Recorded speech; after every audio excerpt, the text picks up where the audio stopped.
بھارت مسلمانوں کے لیے خطرناک اور پرتشدد جگہ بن چکا ہے۔ رپورٹ۔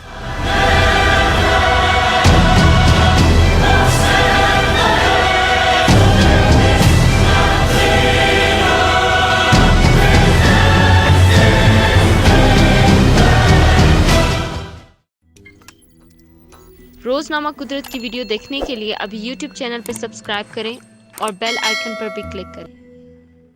جنوبی ایشیا کے ممالک میں اقلیتوں کے حالات پر سالانہ رپورٹ میں فروری میں ہونے والے مسلم مخالف فسادات اور تبلیغی جماعت کے اجلاس کو کورونا کا مرکز قرار دینے پر بھی توجہ دلوائی گئی۔ ایک نئی رپورٹ کے مطابق بھارت میں حکومت مخالف سول سوسائٹی سے تعلق رکھنے والے افراد کا کہنا ہے کہ بھارت مسلمان اقلیت کے لیے پرتشدد اور خطرناک جگہ بن چکا ہے۔ جنوبی ایشیا میں شہری آزادیوں پر نظر رکھنے والے south Asia state of minorities report کی سالانہ رپورٹ میں بھارت کی وفاقی حکومت کو بھی تنقید کا نشانہ بناتے ہوئے کہا گیا ہے کہ بھارتی شہریوں کے لیے قومی رجسٹر مسلمانوں کو ممکنہ طور پر اسٹیٹ لیس بنا سکتا ہے۔ بھارت میں گزشتہ سال پیش کیے جانے والے متنازع شہریت قانون کے خلاف بڑے پیمانے پر مظاہرے دیکھنے میں آئے تھے۔ اس قانون میں افغانستان، پاکستان اور بنگلہ دیش سے آنے والے تارکین وطن کے لیے بھارتی شہریت اختیار کرنے کا راستہ رکھا گیا تھا، لیکن مسلمانوں کو اس میں شامل نہیں کیا گیا تھا۔ بھارت کی سول سوسائٹی کے ارکان، انسانی حقوق کے وکلاء، سماجی کارکن، مظاہرین، دانشور، صحافی اور لبرل طبقہ سبھی حکومت کی اس اکثریت پسندی کی سوچ کے خلاف بول چکے ہیں اور رپورٹ کے مطابق یہ تمام افراد بڑھتے ہوئے حملوں کا نشانہ بن رہے ہیں۔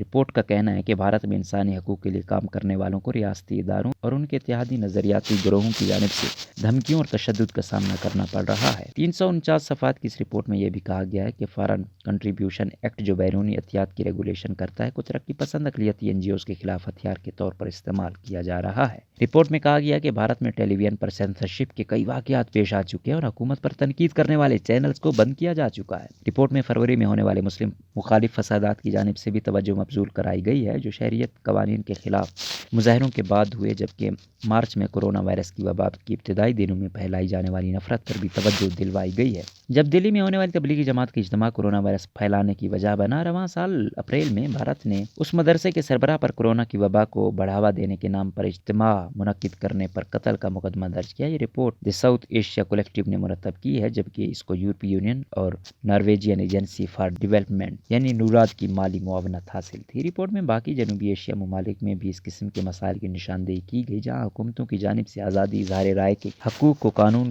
کا استعمال کر کے ان حقوق کی خلاف ورزی کی جا رہی ہے۔ ان ممالک میں افغانستان، بنگلہ دیش، بھوٹان، بھارت، نیپال، پاکستان اور سری لنکا شامل ہیں۔ ساؤتھ ایشین فری میڈیا ایسوسی ایشن کے سیکرٹری جنرل امتیاز عالم نے کہا ہے کہ دنیا کی سب سے بڑی جمہوریت بھارت سے لے کر جمہوری نیپال، نسلی طور پر تقسیم شدہ سری لنکا، پاکستان اور جنگ زدہ افغانستان سے سیکولرزم کی جانب بڑھتے بنگلہ دیش تک، اس خطے کے زیادہ تر ممالک مذہبی اور نسلی اقلیتوں کے خلاف امتیازی سلوک، فاشزم کے برابر طرز حکمرانی کرنے، شہری اور انسانی حقوق کی پامالی اور آزادی اظہار کو دبانے میں ایک دوسرے سے مقابلہ کر رہے ہیں۔ 2015 میں قائم ہونے والی اس تنظیم انسانی حقوق کے کارکنان اور اداروں پر مشتمل ایک کلیکٹیو ہے، جو خطے کی مذہبی، ذاتی، لسانی، نسلی اور جنسی اقلیتوں کے حالات پر نظر رکھتی ہے اور جنوبی ایشیا میں اقلیتوں کے لیے شہری خلا کے حالات کا بھی جائزہ لیتی ہے۔